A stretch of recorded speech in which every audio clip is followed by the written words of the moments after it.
Welcome learners to my channel.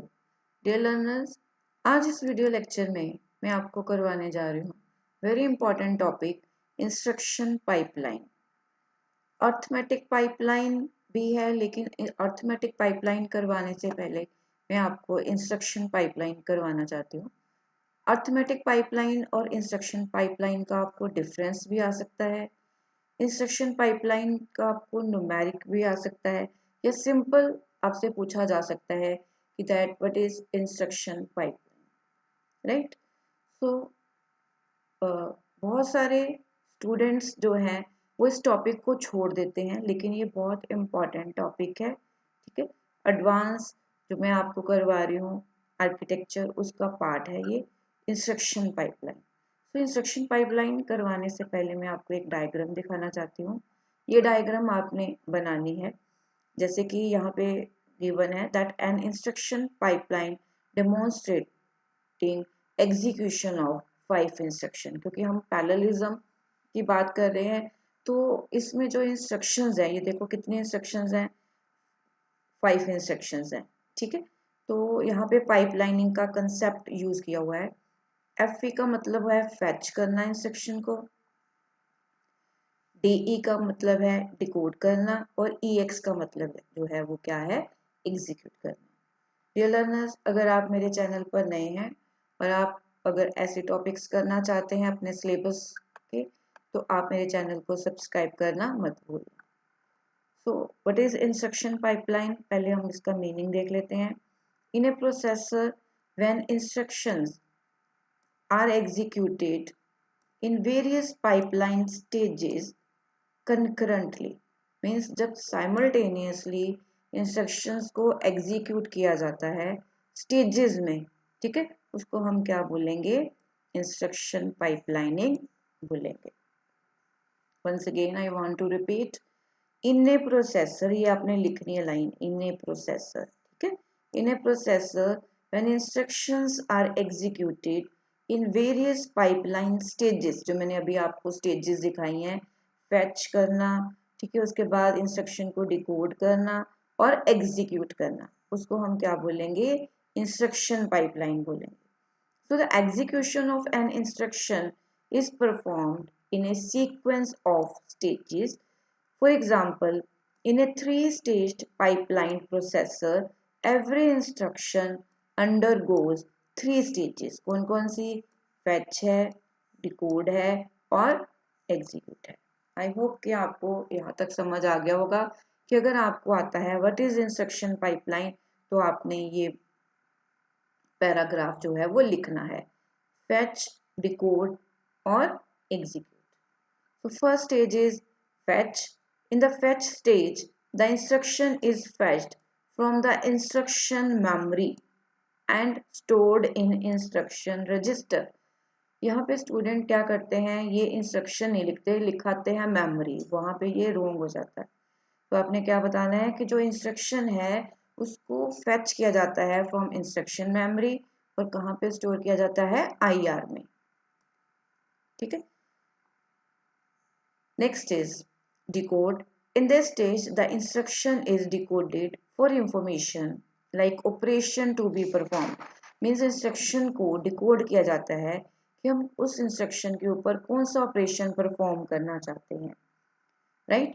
उसके लिए हमारे पास सोर्स ऑपरेंड एड्रेस होना चाहिए, डेस्टिनेशन ऑपरेंड एड्रेस होना चाहिए। So the source operand and destination operand में be stored in temporary register. तो जो फैच इंस्ट्रक्शन है उसको किस रजिस्टर में स्टोर किया जाता है, आईआर में, और जो डिकोड है उसको कहाँ पे स्टोर किया जाता है, टेम्परेरी रजिस्टर्स में फॉर फर्दर प्रोसेसिंग। अगर आपको यहाँ तक समझ आ गया है तो आप फीडबैक दे सकते हो, आप जो कमेंट है उसमें हेल्पफुल लिख सकते हो, राइट, या वीडियो को लाइक कर सकते हो। Next is execute. In this stage the arithmetic logic unit perform the operation specified by the instruction on the operands in temporary registers. Means temporary registers में जो इंस्ट्रक्शन स्टोर है, ठीक है, उसके ऊपर जो अर्थमेटिक लॉजिक यूनिट है वो क्या करता है, ऑपरेशन परफॉर्म करता है। इन this stage the arithmetic logic unit performs operation specified by the instruction. Means हम क्या करना चाहते हैं, हम मल्टीप्लाई करना चाहते हैं, डिवाइड करना चाहते हैं, इंस्ट्रक्शन के साथ हम क्या करना चाहते हैं, right. So these are the 3 हमारे पास स्टेजेस हैं, फैच, डिकोड और एग्जीक्यूट करना, राइट। यहाँ तक आपने लिखना है। उसके बाद in the pipeline processor when the first instruction is in decode stage the second instruction enters into the fetch stage. अगर आपको यहाँ से समझ नहीं आता तो ये डायग्राम आपने समझनी है। दैट जैसे ये फर्स्ट इंस्ट्रक्शन है तो फैच, डिकोड और एग्जीक्यूट है। तो जब सेकंड इंस्ट्रक्शन आई तो जो फैच इंस्ट्रक्शन है अगर उसके ऊपर डिकोडिंग चल रही है तो सेकंड इंस्ट्रक्शन जो है उसी टाइम पे क्या करेगी, नेक्स्ट इंस्ट्रक्शन को फैच करेगी। जब फर्स्ट इंस्ट्रक्शन एग्जीक्यूट होगी सेकंड इंस्ट्रक्शन उस टाइम पे क्या होगी, डिकोड होगी। मीन्स पैरेलल हो रहा है। अगर ये काम, अब ये काम जो है वो पैरेलल क्यों हो रहा है, स्पीड अप करने के लिए, ठीक है। अपनी स्पीड अप प्रोसेस को इंक्रीज करने के लिए साथ साथ ही फैच, डिकोड और एग्जीक्यूट हो रहा है। अगर तो ये पाइपलाइनिंग प्रोसेस ना होता तो पहले ये इंस्ट्रक्शन फैच होती, फिर डिकोड होती, फिर एग्जीक्यूट होती। लेकिन प्रोसेसर क्या कर रहा है कि एक इंस्ट्रक्शन को फैच कर रहा है और फर्स्ट इंस्ट्रक्शन को डिकोड कर रहा है, सेकंड इंस्ट्रक्शन को उसने क्या कर लिया, फैच कर लिया। फिर सेकंड इंस्ट्रक्शन जो है जब डिकोडिंग स्टेज में जाएगी तो थर्ड इंस्ट्रक्शन जो है वो क्या होगी, प्रोसेसर फैच करेगा। मीन्स प्रोसेसर जो है वो आइडल नहीं रहेगा। क्यों, क्योंकि जो प्रोसेसर की स्पीड है वो फास्ट है, राइट। तो जब सेकंड इंस्ट्रक्शन एग्जीक्यूट फेज में जाएगी, थर्ड इंस्ट्रक्शन डिकोड फेज में जाएगी, देन फिर उसके बाद थर्ड इंस्ट्रक्शन जब एग्जीक्यूट में जाएगी, ठीक है, तो जो फोर्थ इंस्ट्रक्शन है वो डिकोड होगी। मीन्स ये काम पैरेलल हो रहा है ऐसे। तो 5 इंस्ट्रक्शन एट ए टाइम जो है वो क्या हो रही हैं, एग्जीक्यूट हो रही हैं इन पाइपलाइनिंग। ये सारी इंस्ट्रक्शंस पाइपलाइनिंग में एग्जीक्यूट हो रही हैं, राइट। अदरवाइज ये पहले इंस्ट्रक्शन फैच होती है, डिकोड, एग्जीक्यूट, फिर सेकंड इंस्ट्रक्शन में प्रोसेसर फिर यहाँ पे आता, उसको फैच करता, फिर डिकोड करता, फिर एग्जीक्यूट करता, उसमें बहुत टाइम लगना था। लेकिन ये पैरेलल जो है वो क्या हो रही हैं, एग्जीक्यूट हो रही हैं। ये डायग्राम आपने ड्रॉ करनी है। तो यहाँ पे गिवन है that when first instruction enters execute stage the second instruction enters decode stage.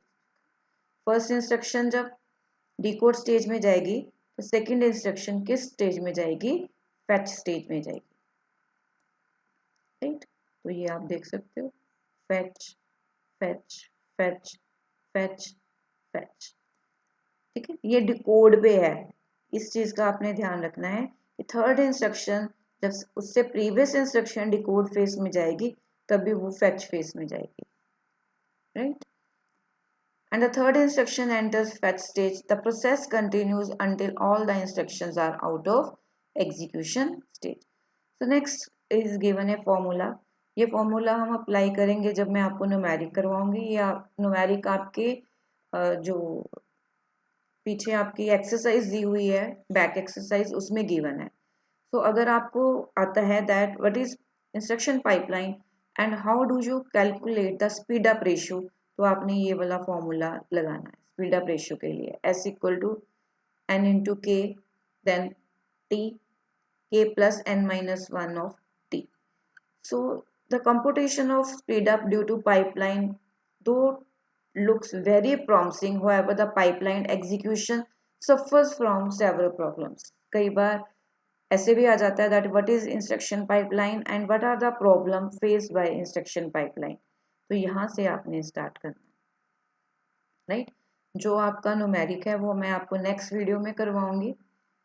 तो फर्स्ट और आपको ये भी बताना चाहती हूँ कि मैंने जो भी स्टूडेंट इस वीडियो को देख रहे हैं वो एक चीज़ देख ले कि मैंने जो है MCS आपका जो कोड है 202 उसके लिए वीडियोस बनाए हैं। तो आप प्लेलिस्ट में जाके चेक कर सकते हो, आपको लिंक कर आपके इसी सिलेबस का पार्ट है उसके ऊपर शॉर्ट वीडियो बनाया है डिफरेंस, और साथ में आपको बताया है how to calculate the address lines.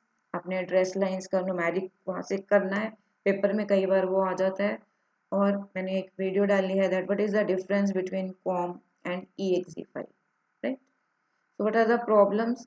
The first problem is due to the limitation of resources of the process unit. For example, the system bus is one of the resource required by several units. ये तो हमें पता ही है कि जो बस है वो काफ़ी सारे यूनिट्स की उसकी रिक्वायरमेंट रहती है, तो ये एक प्रॉब्लम है प्रोसेसर की. The second problem may be related to data dependencies among consecutive instructions, कि अगर हमारे पास consecutive instructions हैं तो डाटा डिपेंडेंसीज जो है वो प्रॉब्लम क्रिएट कर सकती हैं. कैसे? एग्जाम्पल गिवन है दैट एन इंस्ट्रक्शन में produce a result which may be required by the immediate next instruction, क्योंकि यहाँ पे हम फैच कर रहे हैं, ठीक है, फिर डिकोड कर रहे हैं, फिर एग्जीक्यूट कर रहे हैं. तो ये बता रहा है कि हो सकता है कि इसका जो एग्जीक्यूशन का रिजल्ट है वो फैचिंग के टाइम पे चाहिए हो, लेकिन अब ये फेज जो है वो किस में चला गया, सेकेंड इंस्ट्रक्शन साथ ही फैच होगी, ठीक है, तो उसको फर्स्ट इंस्ट्रक्शन का रिजल्ट अभी नहीं मिला लेकिन फैच हो चुकी है प्रोसेसर के थ्रू, तो ये एक प्रॉब्लम है. An instruction may produce a result which may be required by an immediate next instruction. Finally, in general, the decision is to take a jump. Means इसके लिए, इस प्रॉब्लम को सॉल्व करने के लिए हम क्या कर सकते हैं, हम कंडीशनल जंप लगा सकते हैं, राइट? तो कंडीशनल जंप के लिए अगर आप डायग्राम देना चाहते हो तो आप दे सकते हो. ये लूप्स में यूज होते हैं कि जहाँ पे देखो ये जो है कि फैच हो रही है, डिकोड हो रही है, लेकिन अभी इसको हमने क्या नहीं किया, एग्जीक्यूट नहीं किया, ये एग्जीक्यूट नहीं हुआ. सेकेंड इंस्ट्रक्शन आ गई, वो फैच और डिकोड हुई. थर्ड इंस्ट्रक्शन फैच हुई लेकिन उसकी डिकोडिंग और एग्जीक्यूशन की जरूरत नहीं है. फोर्थ इंस्ट्रक्शन जो है वो फैच हो रही है, डिकोड हो रही है और एग्जीक्यूट हो रही है. फिफ्थ इंस्ट्रक्शन भी फैच, डिकोड और एग्जीक्यूट हो रही है. सो हियर वो क्या बताना चाहता है कि instruction second and third are not to be executed, still they will be fetch. There are a number of method, जैसे कि ब्रांच हो गई या लूपिंग हो गई, उसमें हो सकता है कि हमें जो इंस्ट्रक्शंस हैं उसको हम कुछ इंस्ट्रक्शन को एग्जीक्यूट ना करवाएं, लेकिन उससे नेक्स्ट इंस्ट्रक्शंस को हम फैच करें, उसको डिकोड करें और एग्जीक्यूट करें, right? So this is all about your instruction pipeline. आप जो भी स्टूडेंट इस वीडियो को देखेगा अगर उसको समझ आती है तो वो लाइक ज़रूर प्रेस करें, मैसेज में हेल्पफुल लिखे, क्योंकि ये बहुत इम्पॉर्टेंट टॉपिक है और आपके लिए ये डायग्राम बनानी बहुत ज़रूरी है, राइट? तो मैं आपको एक जो है चेक योर प्रोग्रेस में ये वाला क्वेश्चन दिखा रही हूँ that calculate the number of clock cycles ये processor takes to complete 180 instructions in a 7 stage pipeline. हमने जो अभी पाइपलाइन करी है वो 3 स्टेज पाइपलाइन करी है, तो ये 7 स्टेज के लिए पूछ रहा है कि आपने नंबर ऑफ क्लॉक साइकिल्स बतानी है. तो मैं आपको नेक्स्ट वीडियो में करवाऊंगी और फिर हम करेंगे अर्थमेटिक पाइपलाइन. इस वीडियो में इतना ही. अगर आपको ये वीडियो जो है वो अच्छा लगे तो आप अगर समझ आता है तो आप अपनी तरफ से इसके जो ट्रू फॉल्स है वो करके देखना, ठीक है, क्योंकि ट्रू फॉल्स भी करने बहुत ज़रूरी है. इस वीडियो लेक्चर में इतना ही. Thanks a lot. Thanks for your time.